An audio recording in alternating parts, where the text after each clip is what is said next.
Hello friends, welcome to Impulse IAS Academy, a show way to your success. Myself, T.S. Verma, and we'll study history, especially modern Indian history. But before that, please follow our Facebook page, Instagram, Twitter, and Telegram channel.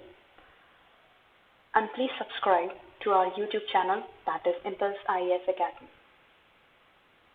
If you have any query और any doubt feel free to mail us और हम आपके हर query और questions के solutions का reply देंगे with solutions, so please mail अस.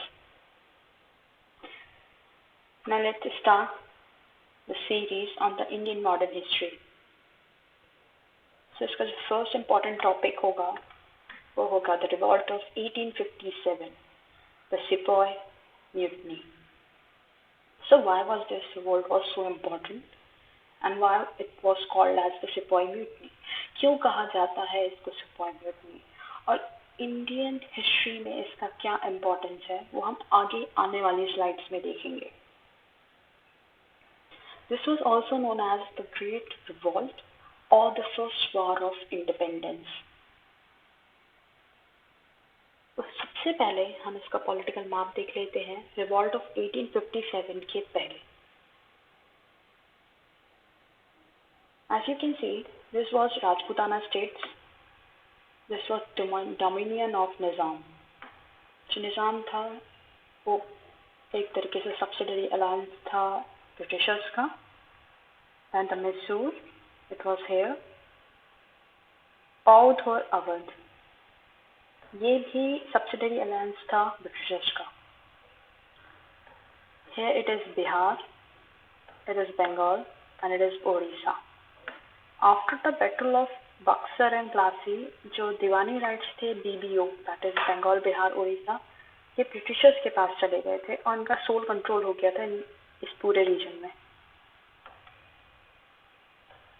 हम फर्स्ट देखेंगे कि कॉजेज क्या थे रिवॉल्ट ऑफ 1857 के.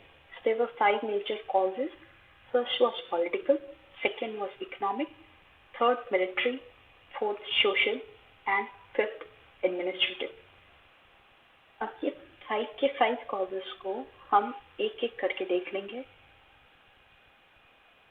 So first one was political cause. What was the political cause? ऐसा क्या हुआ था politically कि लोगों को revolt करना पड़ा? So it started with the Lord Dalhousie's policy of annexation and doctrine of lapse. Dalhousie ने एक पॉलिसी अपना ली थी कि अगर माल एडमिनिस्ट्रेशन हो रहा है तो वो एनेक्स कर लेता था स्टेट को. और डॉक्ट्रिन ऑफ लैप्स में ये होता था कि अगर एक कोई लीगल हायर नहीं है राजगद्दी के लिए तो राजा के पास कोई भी राइट्स नहीं होते थे कि वो एक सन अडॉप्ट करे और उसको गद्दी पे बिठाए. अगर एक सन नहीं है उसका तो वो स्टेट ब्रिटिश एनेक्स कर लेते थे, वो उनके पास चले जाता था. इसके कारण इंडियन रूलर्स जो थे वो बहुत ज़्यादा एंग्री हो गए थे और इनसिक्योर हो गए थे. एक इसका बिगेस्ट एग्जाम्पल था झांसी की रानी का, क्योंकि लक्ष्मीबाई को अलाउ नहीं किया था कि वो एक सन को अडॉप्ट करे.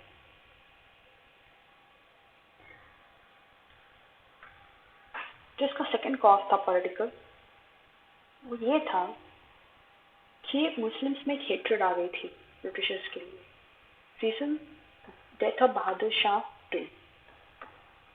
और इसके कारण लॉर्ड कैनन ने रिगल टाइटल्स और मुगल के पैलेसेस को ले लिया था और मुस्लिम्स ने इसको एक तरीके से उनकी अथॉरिटी की ब्रीच समझा था.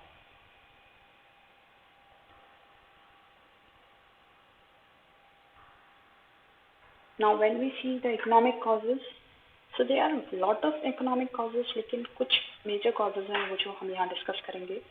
उसमें से फर्स्ट था drain of money from India. Indian जो वेल्थ थी और जिसके नेचुरल रिसोर्सेज थे वो ब्रिटिशर अपनी इकोनॉमिक पॉलिसीज को फुलफिल करने के लिए यूज कर रहे थे.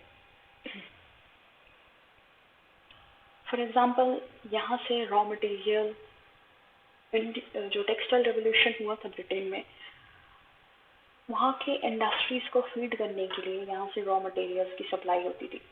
देन जो मैन्युफैक्चर्ड गुड्स होते थे वो इंडिया में सप्लाई किए जाते थे। तो एक तरीके से ब्रिटेन ने इंडिया को एज अ कॉलोनी यूज करना शुरू किया अपने यहाँ के इंडस्ट्रियल रेवोल्यूशन को फीडिंग के लिए। Now the second economic cause was, farmers को फोर्स किया जाता था कि they grow the cash crops. यहाँ कैश क्रॉप्स हो जाती हैं टी, कॉफी, इंडिगो, ओपियम, और बहुत कम एरिया में उनको फूड क्रॉप्स उगाने की परमिशन मिलती थी। इसके बाद सीवियर फूड शॉर्टेज होने लगा था, and this leads to the famine. बहुत सारी फैमाइन्स अलग अलग एरिया में उस टाइम अकर हुए थे। इसी तरह लोगों में एक फ्रस्ट्रेशन आ चुका था।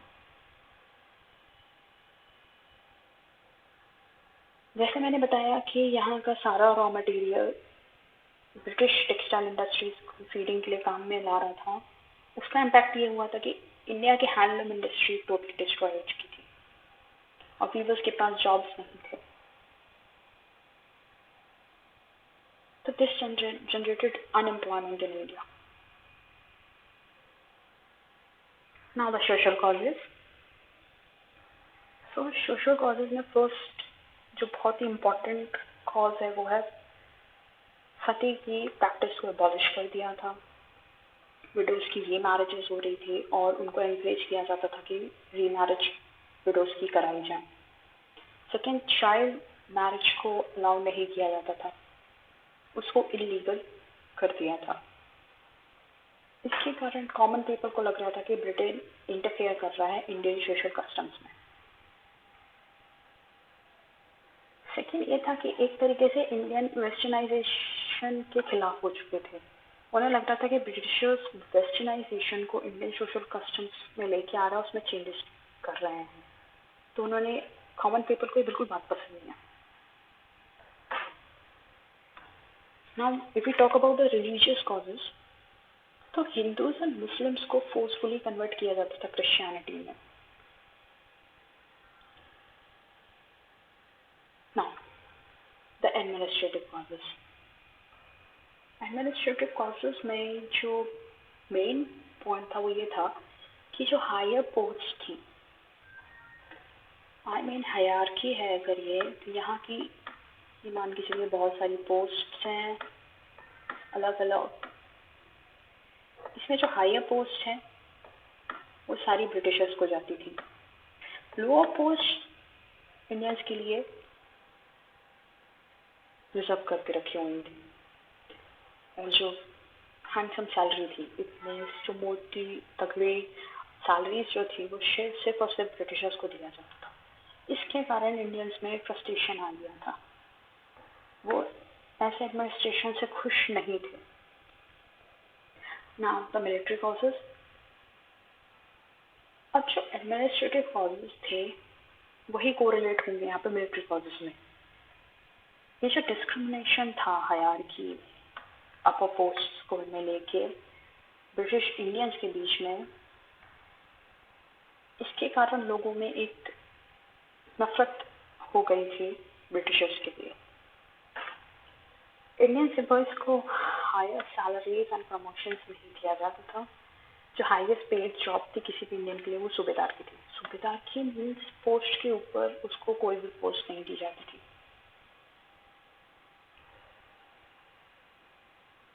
Now the face of this revolt of 1857 was Mangal Pandey.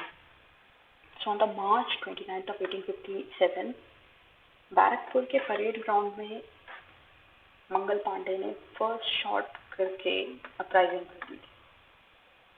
इसके बाद ही वॉज हैंग, बट वहाँ से 1857 के रिवॉल्ट की वो कहते हैं ना चिंगारी पोस्ट उठ चुकी थी। And finally on 9th May of 1857 Meerut में सिपाहीज ने ब्रिटिशर्स के खिलाफ रिवोल्ट स्टार्ट कर दिया था। रीजन ये था कि सिपाहीज ने मना कर दिया था कि वो नई कार्ट्रिजेज एंड राइफल्स यूज नहीं करेंगे। This was a very major cause. Just remember कि वो लोग rifles and new cartridges use नहीं करेंगे। So we talk about the immediate cause, तो ऐसा र्यूमर स्प्रेड हो चुका था कि जो नई कार्ट्रिजेस हैं रॉयल एनफील्ड राइफल की, वो ग्रीस की गई हैं काऊ के और पिग के साथ। काऊ है, आई मीन गाय, वो हिंदूज में बहुत ही सेक्रेड है। एंड जो पिग का मीट होता है वो फॉरबिडन है कुरान में मुस्लिम्स के लिए। सो ये जो नई कार्ट्रिजेस थी, इसके अपर कवर को खोलने के लिए अपने मुंह से खोलना पड़ता था उन लोगों को, जिसको उन्होंने खोलने से मना कर दिया था। और इस रीजन के कारण ये म्यूटनी स्टार्ट हुई थी। ना जो सिपाही थे वो दिल्ली मार्च किए एंड उन्होंने बहादुर शाह जफर को, जो कि लास्ट मुगल रूलर था, उसको एम्परर घोषित कर दिया इंडिया का। अब ये पूरी लड़ाई थी बहादुर शाह जफर के नाम से लड़ी जा रही थी। They consider him as the leader. Now let's see the important centers of the report. So first one was Meerut, obviously. Meerut से start हुई थी पूरी कहानी। Then march to Delhi, फिर Delhi, then अवध, कानपुर, झांसी। झांसी में लॉर्ड डलहौसी की policy के कारण झांसी ने ज्वाइन कर लिया था रिवोल्ट को। कलकत्ता, ग्वालियर एंड बहुत से पीजेंट्स एंड आर्टिसंस ने भी ज्वाइन किया था इस रिवोल्ट को। इसके पहले भी ट्राइबल एंड पीजेंट मूवमेंट्स हो चुके थे। ट्राइबल्स में जैसे संताल्स का, कोलीस का, खासी का, ये सब हुआ था, बट बहुत ही छोटे छोटे बिखरे हुए लेवल पे हुआ था ये। और साथ में ही कुछ सिविल रिवॉल्ट्स हुए थे, जैसे कि कोका जो पंजाब में हुआ था 1840 में, और सन्यासी जो 1780 में बंगाल में हुआ था। बट ये इतने हाई लेवल पे और बहुत सारे लोग इसमें इन्वॉल्व नहीं थे जिससे इसको एक मेजर रिवॉल्ट इनको कहा जाए ना। इसमें जो लीडर्स थे वो थी रानी लक्ष्मीबाई और तात्या टोपे और नाना साहेब। नाना साहेब ने इसको रिवॉल्ट को इसलिए ज्वाइन किया था because he was the adopted son of पेशा बाजीराव टू, और ब्रिटिशर्स ने एडॉप्टेड सन होने के कारण पेंशन देने से मना कर दिया था नाना साहेब को।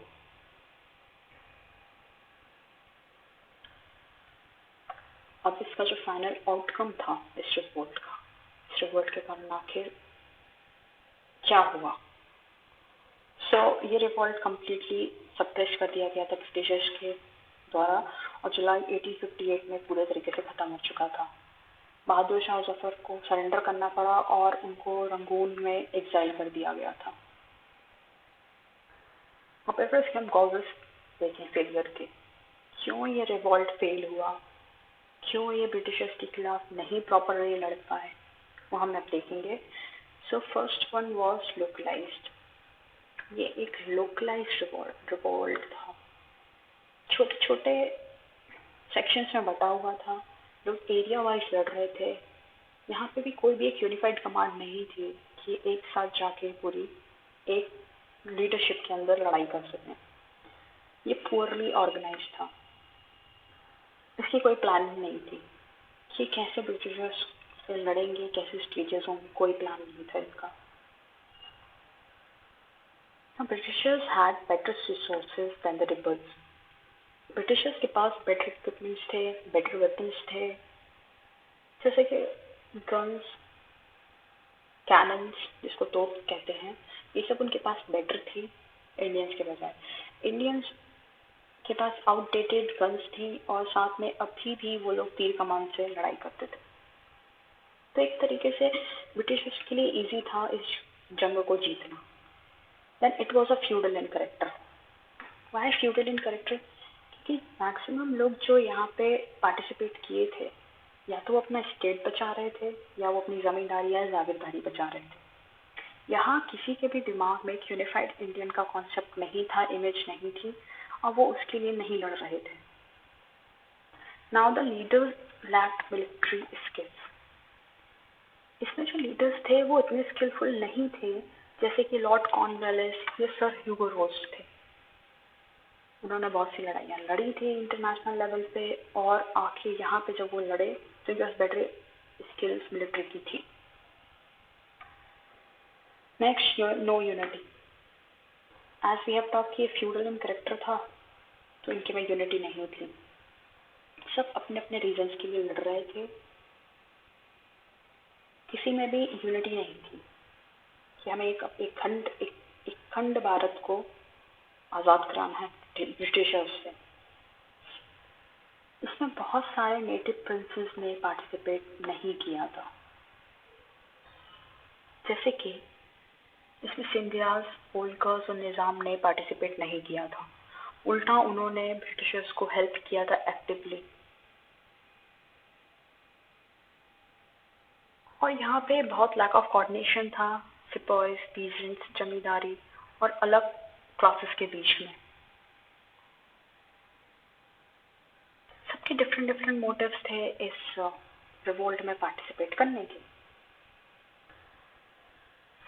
नाउ द फाइनल आउटकम और the major impact of the revolt क्या था? The revolt was the first effort towards the freedom and independence. तो रिवोल्ट को फर्स्ट एफर्ट माना जाता है फ्रीडम एंड इंडिपेंडेंस के लिए। और यहाँ पर डिफरेंट पार्ट्स में के जो लोग थे उन्होंने एक साथ मिलके एक कॉमन एनिमी जो कि ब्रिटिशर्स थे उनके खिलाफ लड़ाई की। अब इसके हम इम्पैक्ट की बात करें तो जो पूरा कंट्रोल था इंडिया का एडमिनिस्ट्रेशन के लिए वो ईस्ट इंडिया कंपनी से ले लिया गया था और उसको क्राउन को दे दिया गया था। इट मीन्स कि अब पार्लियामेंट, जो ब्रिटिश पार्लियामेंट है, वो कंट्रोल करेगा इंडियन अफेयर्स को, और जो ईस्ट इंडिया कंपनी है वो एक मेयरली एंटिटी बन जाएगी जो क्वीन के नाम पर यहाँ पर वर्क करेगी। और क्वीन विक्टोरिया को यहाँ का एम्प्रेस घोषित कर दिया गया था। बट इस रिवोल्ट के कारण सबसे बड़ी बात ये थी कि ये कंसिडर किया जाता है नेशनल स्ट्रगल के लिए या वॉर ऑफ इंडिपेंडेंस के लिए, और इसने नींव रखी थी कि फर्दर आने वाला जो इंडियन नेशनल मूवमेंट है उसके लिए इसने नींव गड़ा दी थी।